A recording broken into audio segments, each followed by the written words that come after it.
Los derechos humanos protegen a quienes son agredidos por los poderes del Estado. En la Edad Media era absurdo plantearlos. No había derechos para los hombres. La figura del Cristo torturado justificó la tortura de Torquemada. Todo régimen autoritario reprime desde un absoluto. Primo Levi dice, existe Auschwitz, no existe Dios. Dios ignoraba la ESMA, las matanzas en Vietnam. En un mundo en el cual el silencio de Dios es agobiante, los seres humanos tenemos la obligación de tomar la palabra.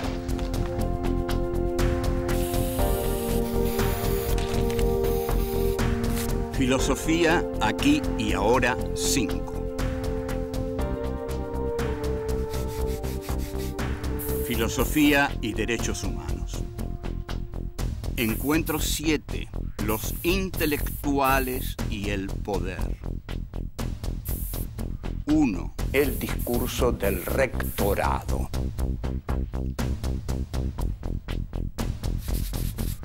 2. La voluntad de poder. Expandirse para vivir. 3.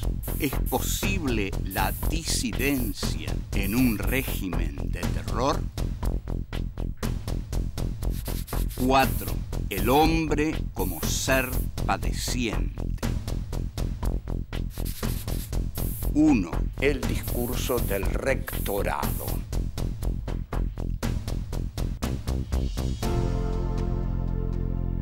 Encuentro 7. Los intelectuales y el poder. La relación de los intelectuales y el poder no siempre es fácil, y a veces es fácil y a veces es imposible. Depende del poder y depende del intelectual. Esto es un análisis que ha hecho Antonio Gramsci largamente, pero acá, bueno, vamos a intentar sumarlo a Gramsci y añadir otras cosas. Está el intelectual orgánico del partido, que forma parte del partido. Ahora, ese es un intelectual, ese es el intelectual al que se le dice, por ejemplo, bueno, hay que escribir esto para publicarlo en tal lugar mañana, hacelo vos. Pero si ese intelectual dice, yo quiero sacar una nota mía sobre tal tema mañana, y en el partido le dicen, no, mañana no puede ir porque no podemos, no nos conviene, dada la coyuntura que estamos atravesando. Y el intelectual dice, no, pero yo quiero ser un intelectual libre, lo quiero sacar mañana, entonces andate del partido. Entonces se va del partido y pasa a ser un intelectual libre, pero pasa a ser también un intelectual que no tiene ya el poder del partido, pero tiene el poder de su libertad. Entonces tenemos dos clases de intelectuales muy distintos ahí. Tenemos el intelectual que quiere arribar a lo alto, a la cumbre del partido, y más cuando el partido llega a la cumbre del poder, ese intelectual ambicioso, que quiere llegar a ser el príncipe del príncipe, el Maquiavelo que le aconseja al príncipe. Ahora bien, ahí está el pequeño intelectual, el intelectual medroso, esos quedan en el camino. Y está el intelectual burocrático, como Alfred Rosenberg, Alfred Bauemler en Alemania, que fueron intelectuales de, digamos, elaborar una doctrina como una especie de catecismo, ¿no? Un dogma. Esto también funcionó muy bien en la Unión Soviética, que se hizo del marxismo una especie de dogma que se aplicaba a todas las disciplinas. Ahora, si nosotros tomamos el caso más especial del siglo XX, que es el de Martin Heidegger, ante la figura de Adolf Hitler, Heidegger, en 1930, era simplemente un pequeño burgués temeroso de la ola roja que podía amenazar a Alemania. Cuando sube Hitler, Heidegger ya tiene muy buenas relaciones con las SA de Ernst Röhm. Entonces logra el rectorado de la Universidad de Friburgo. Ahí Heidegger se siente el Führer intelectual de Alemania, nada menos. Aquí tenemos entonces a un poderoso intelectual, famoso internacionalmente porque en 1927 había publicado Ser y Tiempo, que es rector de una de las grandes universidades de Alemania y convoca a los alumnos cuando asume y da un gran discurso que es el discurso del rectorado. Entonces, el discurso del rectorado, Heidegger, muy osado, con mucha energía e imaginación, dice lo siguiente: Alemania está en el centro de Occidente, y al estar en el centro de Occidente, Alemania es Occidente. Pero Alemania es Occidente porque sus raíces están en Grecia, en el siglo V a.C. Pero ojo, dice Heidegger, esas raíces no están como raíces muertas. Ese no es el pasado. Nosotros no tenemos el pasado detrás. El pasado es aún. Esto sonará en una pantalla de televisión, yo no sé, pero en una aula magna de la Universidad de Friburgo de Alemania, colmada de camisas pardas, esvásticas y banderas con esvásticas, cuando Heidegger dice el pasado es aún, esa frase es genial en cuanto al efecto que quiere producir. El pasado es aún quiere decir los griegos están en nosotros. Y ahí Heidegger está creando el eje Atenas-Berlín, no el eje Japón-Alemania-Italia, el eje Atenas-Berlín. Nosotros somos Occidente y Occidente se encarna en nosotros porque los griegos están en nosotros. El pasado es aún porque nosotros encarnamos a los griegos. Y termina ese discurso en medio de ese panorama así de esvásticas refulgentes, diciendo una frase de Platón que él arregla de modo que la palabra Sturm, tormenta, que es la que usaban las SA y las SS, los grupos de asalto, Heidegger dice, todo lo grande está en medio de la tormenta. Luego de esto iban todos a la guerra, porque era casi imposible para un alemán no ir a la guerra si un gran filósofo no le dice, todo lo grande está en medio de la tormenta. Seguimos. 2. La voluntad de poder. Expandirse para vivir. Los regímenes totalitarios, los regímenes de terror, utilizan a los intelectuales para extraer de ellos conceptos a través de los cuales se validan a sí mismos. Por ejemplo, el nazismo bebió muchísimo de Friedrich Nietzsche y lo fundamental que utiliza de Nietzsche es la voluntad del poder.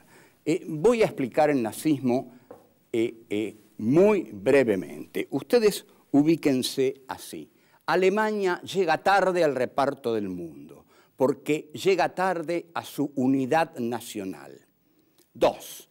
Alemania logra su unidad nacional en 1871 al triunfar en la guerra prusiana que emprende Prusia contra Francia, donde ocurre el fenómeno de la Comuna de París, pero no importa. Triunfa contra Francia con su canciller de hierro, Bismarck, y el Kaiser Federico Guillermo. Entonces, Bismarck ya ahí crea un gran ejército y Bismarck se da cuenta que Alemania y la potencia que tiene y la potencia guerrera que ha demostrado necesita más territorio.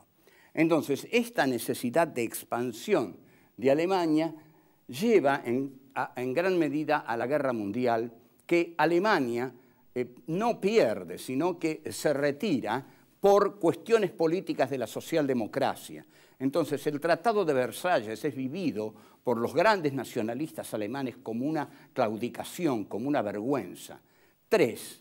Alemania, ahora, resentida, pero con la necesidad de unirse a través del orgullo, lo hace a través del odio al judío, señalando al otro que va a unificar todos los odios de la nación en el judío, y la recuperación de la nación armamentística a través de la cooperación de todo el mundo, porque todo el mundo armó a Alemania. La Siemens, la Ford, Lindbergh, en fin, Hitler va minando el poder del Kaiser, del poder de Hindenburg, que es el viejo Hindenburg, el que todavía sostiene el poder de la decadente República de Weimar, bien retratada en la película Cabaret.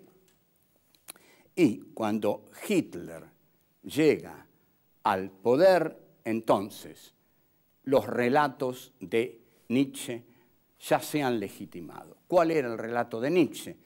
Expandirse. ¿Y cuál es el elemento que Nietzsche dice para expandirse? La voluntad de poder. La voluntad de poder debe anidar en cada soldado alemán, en cada SS, en cada SA, en cada guerrero que va al frente. La voluntad de poder es aquella que, para tener lo que tiene, debe siempre querer más. Entonces, si el problema de Alemania era haber llegado tarde al reparto imperial del mundo, porque la unidad Alemania, esto es lo que quise decir, al recién producirse en 1871 con Bismarck y el Kaiser Guillermo, llega tarde al reparto imperialista del mundo, ya está en manos de Inglaterra y Francia, y ya ha entrado Estados Unidos. Tiene que entrar a Alemania. Entonces, Alemania tiene que empezar a pedir territorio. Para pedir territorio, la voluntad de poder tiene que expandirse. Y el concepto está en Nietzsche. Para mantenerse, la voluntad de poder tiene que expandirse. Cualquiera puede entender entonces por qué Hitler pide espacio vital. Y, señores, pido espacio vital porque la voluntad de poder no puede permanecer quieta. Para vivir tiene que ir más allá. Seguimos. 3. ¿Es posible la disidencia en un régimen de terror? Los derechos humanos no son contemplados habitualmente en la historia, y los regímenes duros se caracterizan por no contemplarlos. Entonces, la pregunta ¿es posible una disidencia en medio de un régimen de terror? Habría que analizar la figura del disidente. El nacionalsocialismo lo que hizo fue un miedo, un terror socializado a través de las delaciones y a través de algo esencial de un régimen de terror. La gente tiene que saber. Aquí también pasó eso. Le hacían saber a la gente común, a la gente normal, que el terror existía, porque no en vano tiraron un cadáver en el obelisco. Ustedes díganme, pero no a mí, digan, o díganme a mí si quieren, si esto no es deliberadamente hacer saber a la población que aquí estamos matando a cualquiera, señores. Y la población toda comentando, ¿vieron? Hay un cadáver en el obelisco. Ustedes se dan cuenta, es un cadáver en la centralidad del país, en el obelisco. Esto es inimaginable. Esto es el terror total. ¿Cómo puede haber entonces solidaridad? Lo que surge a partir de ahí es el terror. ese tipo puedo ser yo. ¿Quién es ese tipo? ¿Qué hizo? Entonces inmediatamente todos empiezan a averiguar, porque parte del terror es averiguar quién era ese tipo para saber si yo puedo sentirme inocente. Y así vino la frase famosa argentina, algo habrá hecho, y algo habrá hecho para que lo tiren en el obelisco. Y el más lúcido que finalmente decía, no hizo nada, tiran a cualquiera en el obelisco.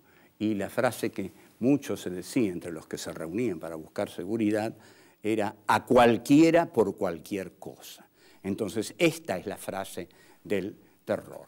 ¿Qué se hace frente a una dictadura? Frente a una dictadura, lo inevitable es, si uno quiere enfrentarla, tiene que arriesgar la vida.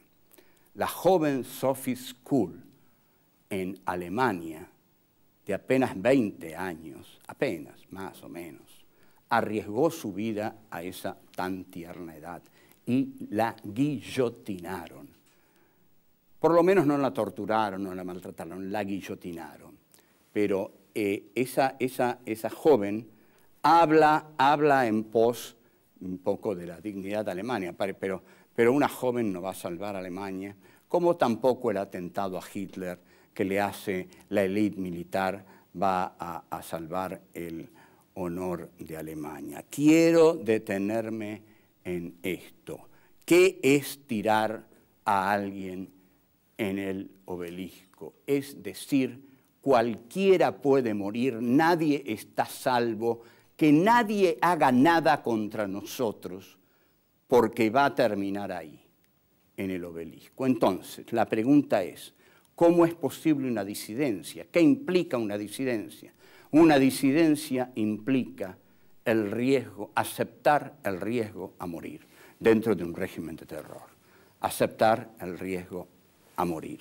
Pero no es el riesgo a morir, porque más de una vez un militante, un intelectual, ha pensado, bueno, si me matan mientras voy caminando por una calle oscura de 34 balazos de ametralladora, bueno, ¿qué podrá pasar? Me dolerá el primero, me dolerá el segundo, después no me van a doler más. Pero aquí el problema es el sufrimiento. Yo quiero llegar a esto. El problema es el dolor. ¿Cuánto dolor es capaz de tolerar un hombre? Esta es la pregunta. Y hay una pregunta que hace, con la que empieza la novela, una novela de Martin Cohen, que dice, ¿desde qué edad se puede empezar a torturar a un niño? Preguntas que se hacían los torturadores de la Junta Militar. Entonces, todo disidente sabía que ese era el riesgo que corría. La pregunta fundamental, entonces, de un disidente es ¿cuánto dolor voy a ser capaz de tolerar? Vamos a un corte.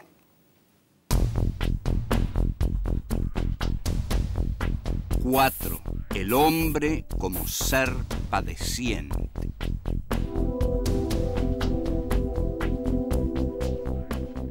Parte del entrenamiento de los agentes especiales de la CIA hoy es ser sometidos al dolor, para ver cuánto dolor son capaces de tolerar. Y realmente se someten a eso. Pero un ciudadano que está inmerso en un régimen de terror se pregunta en su intimidad, en la intimidad de su habitación, de su escritorio, ¿voy a poder tolerar eso? Entonces, la pregunta es acerca del sufrimiento humano. La tortura no tendría ninguna efectividad si el hombre no fuera un animal padeciente. El hombre sufre emocional y físicamente. Emocionalmente, en la tortura también sufre, y moralmente, y físicamente. Entonces, como el hombre sufre físicamente, es que la tortura tiene tanto suceso con él, porque el sufrimiento cuando le está siendo aplicado a alguien, ese al que le es aplicado el sufrimiento nunca sabe cuándo termina. No es que el torturador le diga, aguantá hasta aquí que ya paro, como el dentista, digamos. Esto va a doler, pero un ratito nada más. No, él no sabe hasta dónde va a seguir.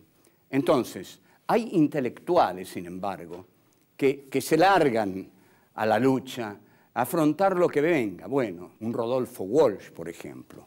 Pero pensemos también en un Héctor Germán Oesterheld, un hombre que ha pasado los 60 años y se arriesga, se juega la vida y se va enterando de la muerte de sus hijas. La tragedia de los Oesterheld es la más grande de la historia de la canallada, de la dictadura siniestra argentina. Murió Oesterheld y murieron sus 4 niñas. La foto de Elsa Oesterheld joven, con las 4 chicas jovencitas, es una de las que más duele a cualquiera que la mire. Oesterheld muere torturado, humillado y a la vez respetado por muchos de sus torturadores. Ah, sí, yo leía El Eternauta, pero mire qué viejo boludo, mire lo que viene a hacer. Y bueno, disculpe, ¿no? Pero tengo que hacer esto. Ahora, sin embargo, por eso, para evitar el miedo, es que existe el apoyo popular a este tipo de regímenes. Ah, no, yo voy a apoyar esto, porque si lo apoyo, me salvo. Y hasta estos tipos piensan, ¿cómo hay gente que puede oponerse a esto? ¿No? Qué valientes que son, qué locos, qué locos piensan, haberse opuesto a esto, había que estar loco. No hubo resistencia popular en Alemania nunca. Se luchaba calle por calle cuando entraron los rusos en Alemania, calle por calle, pero ningún alemán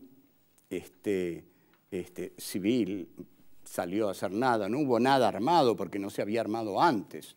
Entonces, la culpa de los pueblos es la que arde, digamos. Es el miedo el que nos hace callar cuando escuchamos los gritos en la noche. Porque si nosotros estábamos en nuestras casas y escuchábamos a las 3 de la mañana, socorro, socorro, auxilio, me llevan, me chupan, me llevan, nadie iba a salir a la calle. Ni aquí, ni en Alemania, ni en Italia, nadie. Porque nadie salió cuando escuchó los gritos en la noche, los gritos en la noche. Se quedó en su casa, cerró todas las puertas y se escondió y rezó para que no le tocara a él. Y a partir de ese día fue más fiel que nunca, más dócil que nunca, porque tuvo más miedo que nunca. Y el miedo era ese, que le pasara lo que le pasaba a ese pobre desesperado que estaba gritando, que se lo estaban llevando. Me llevan, me chupan, socorro, ayúdenme. No, ¿a quién?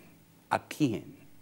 ¿A quién le estás pidiendo ayuda? Si están todos con las ventanas cerradas, dándote la espalda, aterrorizados. Un régimen de terror triunfa por el terror. Entonces, ahí los derechos humanos enmudecen, porque los derechos humanos ahí triunfarían si toda la cuadra, toda la manzana hubiera salido a decir, no, ¿qué pasa? ¿A quién se llevan? Imaginen, 100 personas, no hubieran fusilado 100 personas.